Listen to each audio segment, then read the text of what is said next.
Hey everybody, before we get started, this is an instructional video. If you're new to radio repair, a couple things. Proceed at your own risk and be careful. These radios contain lethal voltage and they can kill you. So observe all the rules. Don't wear any jewelry, watches. Always keep one hand behind your back. As our friend John from Arkansas says, electricity is like a caged animal waiting to get out. If you don't know what you're doing, don't do it. I hope this series is helpful for you, and I hope you learn something from it. This is how I learned from the beginning, and I'm still learning. You never stop. Enjoy the video. Hey everybody, this is going to be a little bit of a different type of restoration. I'm going to tailor this one towards a beginner, so someone who really doesn't have a lot of experience in restoring radios. And we're going to use this radio as the demonstration. This is a RCA Model T62. It was made in 1939, and this goes along in the series of my Philco number 41. My dad was born in 1939, and I'm going to restore it for him. Fortunately, he's still here with us, so he'll get to enjoy it when it's done as well. So this one we're going to jump in as well. This one is, if you recall, has a green eye tube in it, and it sits right in the center of the dial, actually right here. I've always wanted a radio. You could actually see that circle of light there. I always wanted a radio with a green eye tube, and I know there's nothing special. It really just connects to the AVC, I believe. But we'll figure that out later. So let's talk about what we do when we get a brand new radio like this that we want to work on. So we're all excited. We get the radio. It shows up, and we want to make sure that we use a set of rules around restoring a radio. So the first thing we want to do is a visual check of the set, right? We want to look at it. We want to make sure that we really dive into it. The better job we do of that, the better the restoration will turn out. We don't want to rush.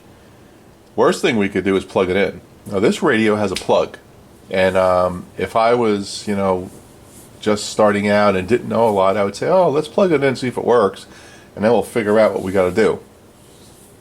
Well, the problem is you can't do that because the components in the radio probably haven't seen voltage in many years. You don't know. And the shock of having full voltage thrown at them could cause damage, as you know. There could be a defect or someone was in there working and did something. And you got to remember, most of these sets were designed for 110 or 115 volts, when today the wall is 120. So even if some of the components were good, your possibility is that we're going to stress them out. So we don't want to do that. We don't want to damage anything, especially transformer sets. Transformers are really, really hard to get parts for.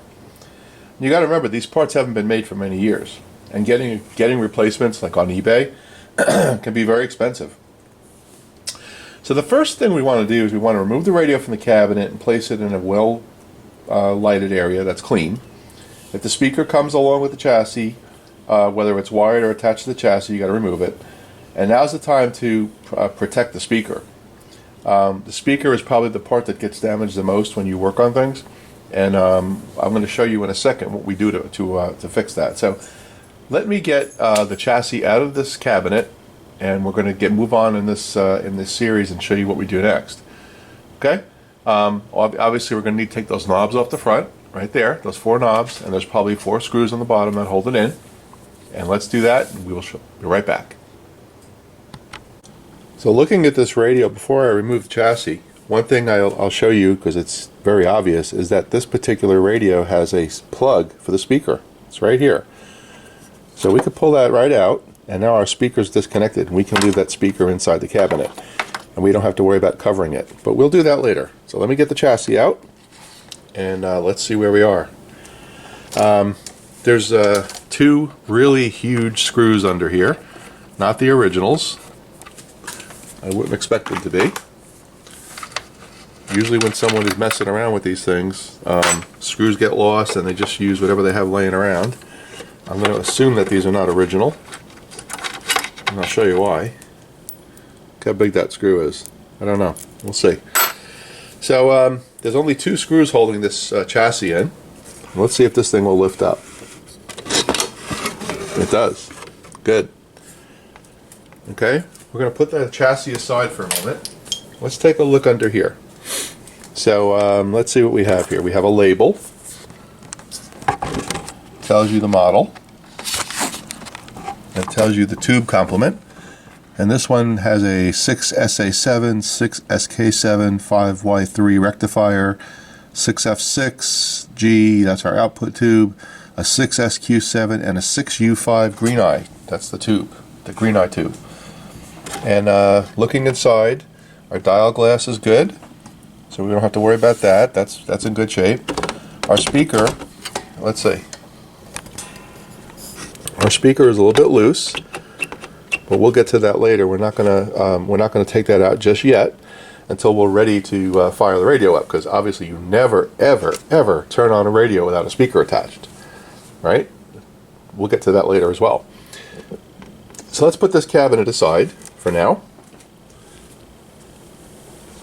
And let's get our chassis and take a look at our chassis. Let's pull the shot back. Now remember what I said earlier, you want to do a visual inspection of the chassis. That's the most important thing that you want to do. So, first thing we want to look for is everything there. Let's see, we have our tubes. 2, 3, I'm sorry, that's a cap. 1, 2, 3, 4, 5. And then this is the socket where the green eye tube goes. So we have all of our tubes. We have a transformer, which is good. This is our electrolytics. We have a coil. We have a very interesting mechanism here for our push buttons. And I notice right here, let me show you. Let me zoom in a little bit. It looks like there's fabric bands on these things. And this one appears to be broken right here. So we'll have to see what that's all about. And I think this one's broken as well. Let's see. Yeah. This one may be broken as well. I don't know.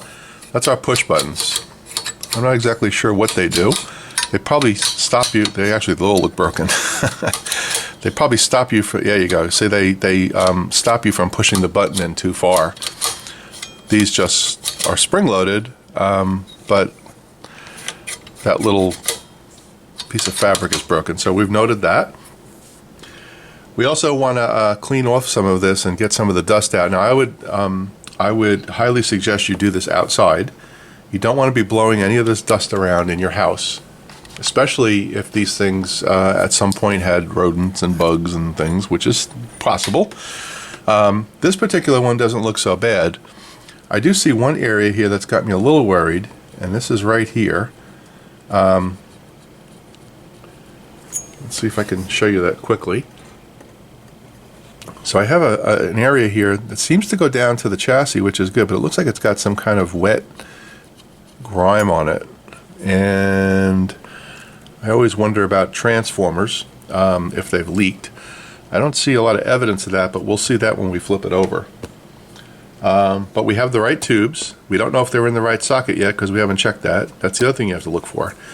Are the tubes in the right sockets? Sometimes people get these things, they don't know what they're doing, and they just plug tubes in thinking that they're going to work. So we're going to have to look at our tube layout chart and make sure that the tubes are all in the right spot before we do anything. Here's our dial glass. Let's see if our tuning cap works. That seems to work. Cool. Dial string is intact. The pointer is there. That's good. This is a very complicated tuning cap. I've not seen one like this before, especially 1939. Interesting. Okay. Next thing we want to do is test the tubes, right? So we're going to get out our tube tester, and we're going to test these tubes and see if they're all good. So let's do that. One other thing, before we test the tubes, always have a container or something to put the parts in. I use a plastic container like this, or I use these medicine jars. You want to keep your parts all together. As you're removing things and taking out screws and knobs and all kinds of stuff, last thing you want to do is lose them. If you lose them, remember what I said earlier, you can't replace them. This was inside the radio. I'm not sure what's in it. Nothing. So that's garbage. But you don't want to start losing parts. So you always keep your parts together, and this way you're never going to lose them. So let's get our tubes tested. Be back. Okay, we're going to test our tubes here. So we're just going to pull the tubes out one at a time from the radio. It's usually marked on the tube what it is. This is a 6SK7, and this will fit into the into the octal tube socket. Let's get that in there. So we're going to look at our tube chart for a 6SK7. 6SK7. So we're going to set the circuit to 4. We're going to set our filament voltage to 6.3. We're going to set our load to 52, right there. And we are going to set, let's see, 6 and 8 are up, and 2 is down. I'm going to turn on the unit, let it warm up for a second.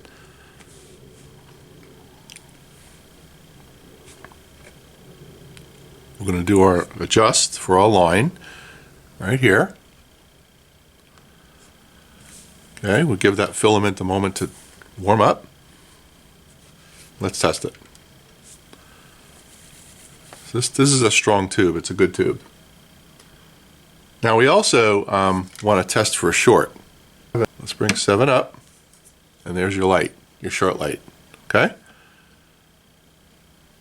So we're in good shape. This tube tests good. Let's remove the tube and put it in our parts bin. Let's see what's next. Next tube is a 6SA7. I'll do one more with you, and then I'll skip this and do the rest of them. So a 6SA7 is circuit 4, 6.3 filament, load is 44. We want 3 and 4 up, and we want 2 down. Let's see. That one's showing bad. Let's check our settings. Circuit is on 4, 6.3, 44 for a load, and we want 3 and 4 up and 2 down. Let's check it again. See what happened there? The filament didn't have a chance to light correctly, so our original test was wrong. Let's try it again. So that tube is a little bit marginal, but it's good, which means we have 2 sections we need to test. So the second section is we're going to bring, let's see, 4 up and 2 down. Let's confirm that. This goes up a little bit. Let's see. Second section is good. 7 is our short test. Good. We'll bring 3. 7 is our short test. Tube is good. Let's just do that one more time. I suspect that this tube is a little bit marginal. See how slow that's creeping up?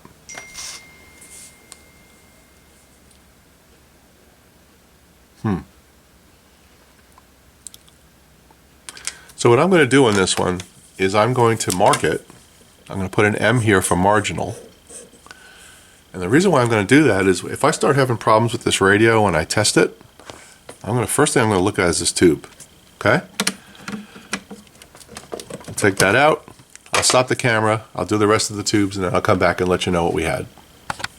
So here's a good reason why we check the tubes. So I just took out what was supposed to be the rectifier tube, which is a 5Y3. And it looks like somebody put in a 5Z4. That's not a 5Y3.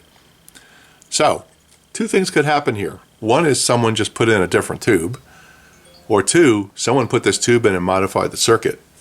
That's always a problem. So we're going to say that we have a problem with our rectifier tube right out of the box. Now you can understand why we don't plug it in. Let me continue. Be back.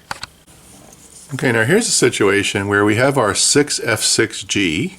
That's what the schematic calls for, and that's what's printed on there. I don't know if you could see it. I don't have a tube setting for this tube for this night tester. What do? Do you just hope it works? Well, minimal thing you could do is you could go look at the tube data. I pulled it up here, and this is for a 6F6 or a 6F6G.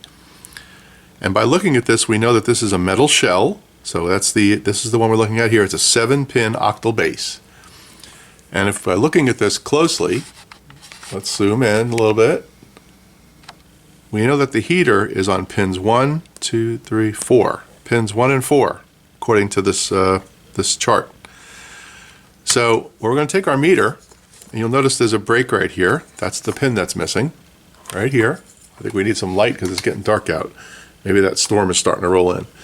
All right, so here's pin 1, and here's pin 4. So we're going to put our lead on pin 1 right there, and we're going to touch pin 4 and do a continuity test. All right, we know our heater is good at a minimum. We know it's going to light up. Now remember, this is a metal shell, so we're not going to know if the heater lights up by putting it in the radio. So we're going to call this tube suspect at the moment because we can't test it, but we know that the heater circuit is working. So we're going to put an S on the top here for suspect, like that. Okay? Hopefully now you understand why we're testing the tubes out, right? Save us a lot of heartache later. All right, I have one more to do. I'll be right back. All right, our last tube here is a 6SQ7, which is a duplex diode high true triode, I'm sorry. And it's got 3 sections to test. The first 2 sections tested okay. Here's the third one. It's borderline. So I would say that this tube probably needs to be replaced. So that's what you get with a triode. That's why you have to replace and check tubes. So we're going to put an R on that one for replace. So out of the tubes that were in this radio, we had very few good ones. So at least now we know from a baseline perspective where we are. Okay, so that will help us get to the next segment here, which is finding the schematic for this thing and taking a look at it, looking at the schematic, looking at the layout, and it'll help us to get to the next step, which is going to be looking under the chassis. So let me get that set up. Okay, so we've just gone to Nostalgia Air and we've pulled up our schematic for our RCA T62. And a couple of things that you want to look at here. So here's the tubes. So we definitely have a 6F6 there. We definitely have a 6U5 I tube.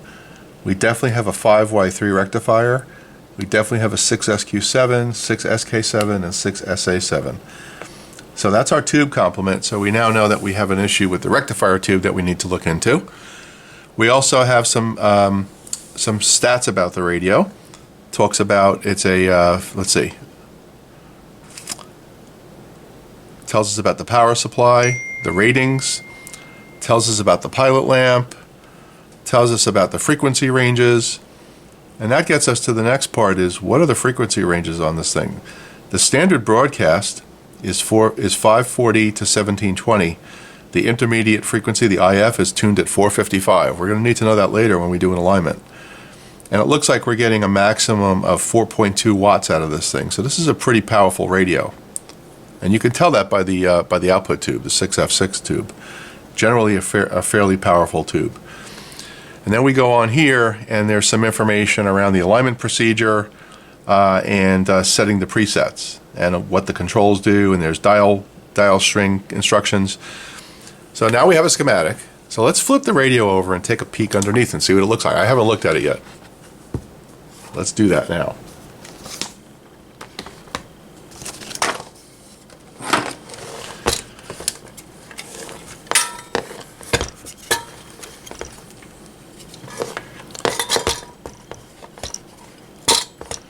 Okay, let's pull the shot back. Now, what's some of the things that you look for here, right? Well, I'll tell you the first thing that I notice. A couple things, actually. One is that it doesn't look like anybody's been in here. These capacitors look original. I mean, this spray cap here is probably as original as it gets. I'm not exactly sure what the value of this one is yet, but this truly looks like it's from the factory to me. I don't see any evidence of anyone in here playing around. There's some interesting caps here. I've not seen this type before. It's an NEC. So we've got some original caps in here, which will make this real easy, but we also have a lot of room to work, which is good. The other thing I see here is that someone did go in and put a new power cord. That's always suspect. And I see they did a very sloppy job of soldering. You can see that right here. But I don't see This is an interesting setup here. They've got a resistor there. But I don't see any evidence of let's just call it abuse, right? But interesting. We need to dig a little bit deeper into this here.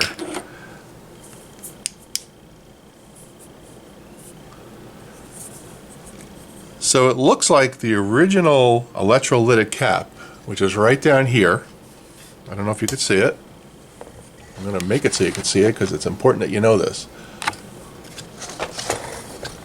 Let's move this out of the way. So here's the original electrolytic that's mounted on the top. It looks like it's been taken out of circuit. I don't see any wires going to it. Matter of fact, it looks like one of the leads is either cut off or burnt off, right there. So the question is, where's the electrolytic?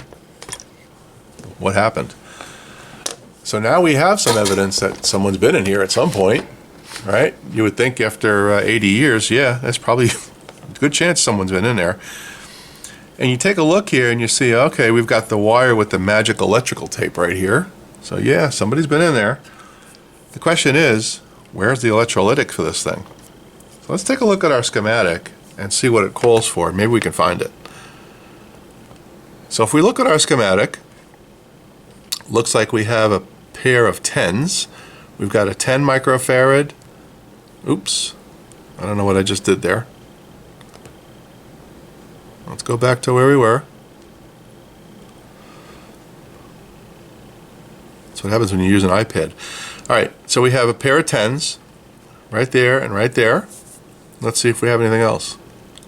This one goes right to the output tube. This one comes along here. So I don't see any evidence of other electrolytics in this radio. Those are the only two that I see. We're going to have to take a look at that a little bit closer.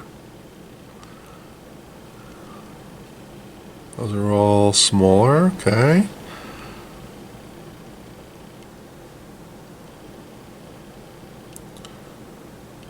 Yep, two electrolytics, so they're both at 10. So let's see if we could figure out what the values these things are, and maybe that'll help point us in the right direction. This Sprague is a 0.1, we know that.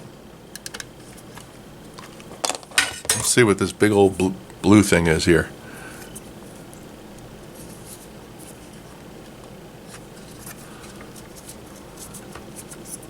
And don't be afraid to move this stuff around. You're probably going to replace them anyway. This is a Cornell Doublier. It's an electrolytic. Let's see if we can flip that cardboard around.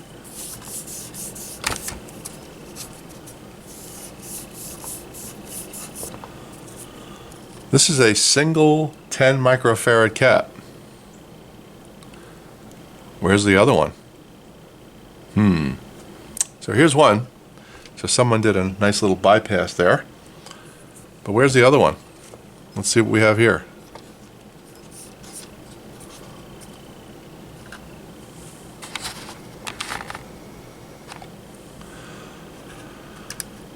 That's a 0.47.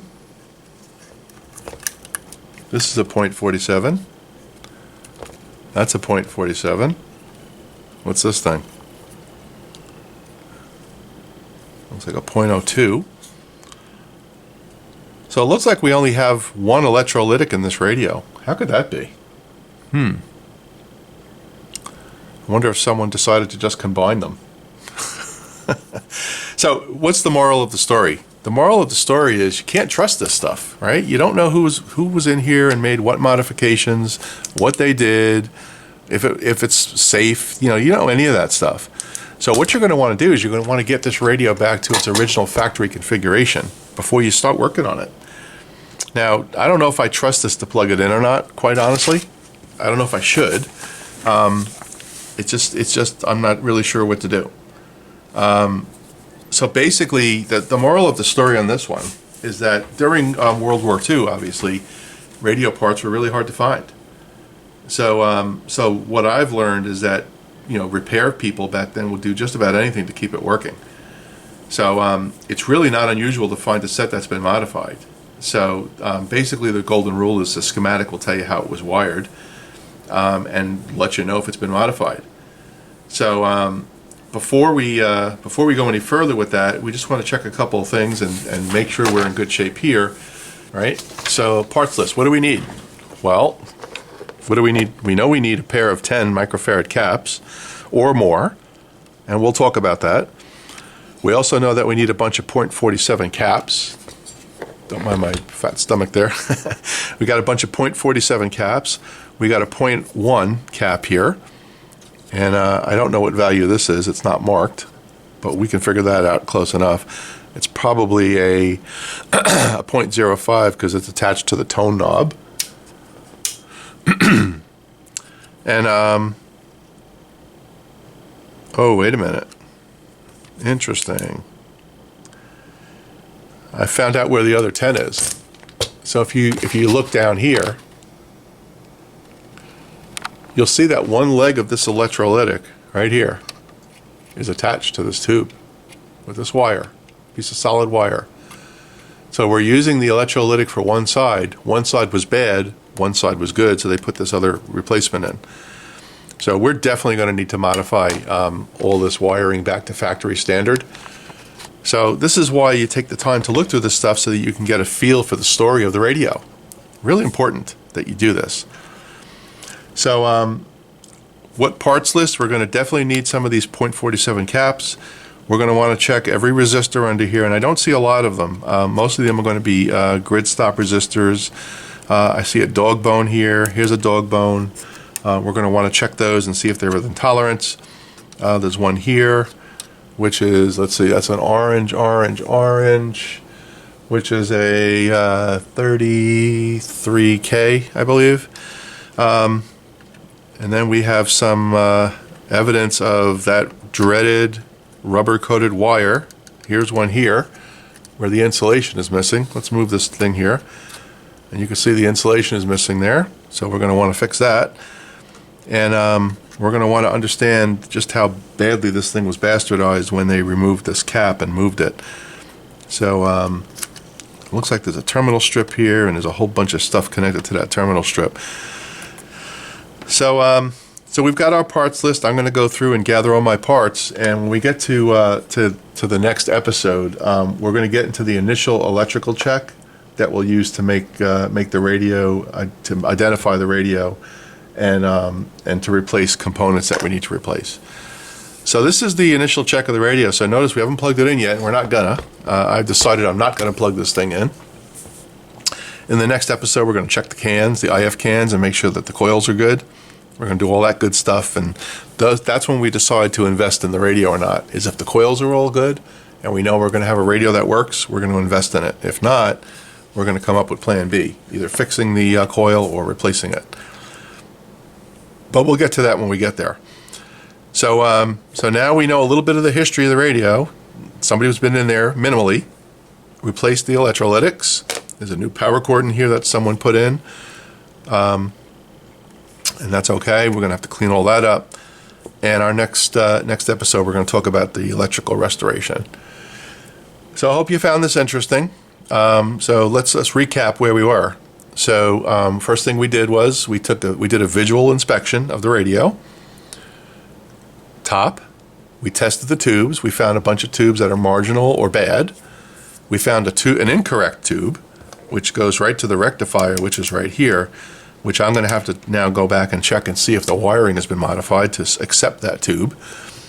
And we should actually look at that tube and see if it's electrically equivalent of the 5Y3. And maybe we'll do that now just to make this complete.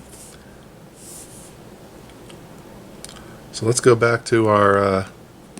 By the way, if you ever use this website, it's frank.pocknet.net, and he's got everything in here that you can imagine from a tube perspective. So we're going to look for a 5Z4, I should say. Let's see, we're going to go here to the last bunch. 5Z4 right here. It's a full wave rectifier, runs at 5 volts, 2 amps, plate voltage is 400 max, DC output is 125 max current. It's a small octal 5-pin, it is. Let's see if there's any equivalence here. Okay, so what we're going to do, just to do the comparison, is we're going to write down a few things. So it's 5-volt heater, it's 2 amps, 400 max. Let's see. The heater is 5 and 8.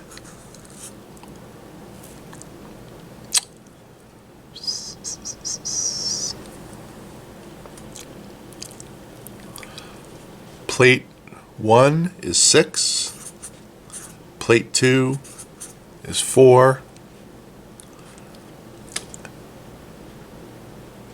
Okay, let's go take a look at a 5Y3 now.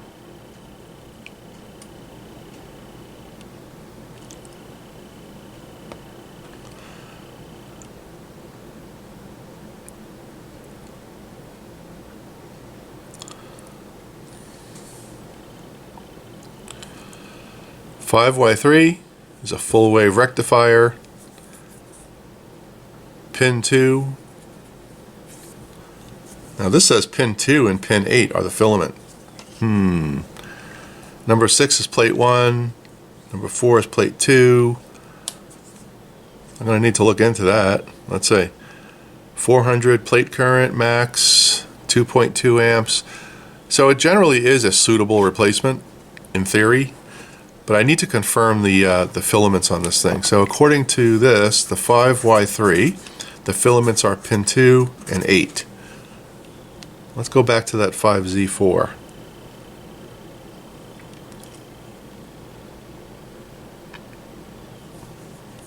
And I was incorrect earlier. There's 2 and there's 8. So no harm, no foul on this one. We are going to replace it with a 5Y3, which is what it should be.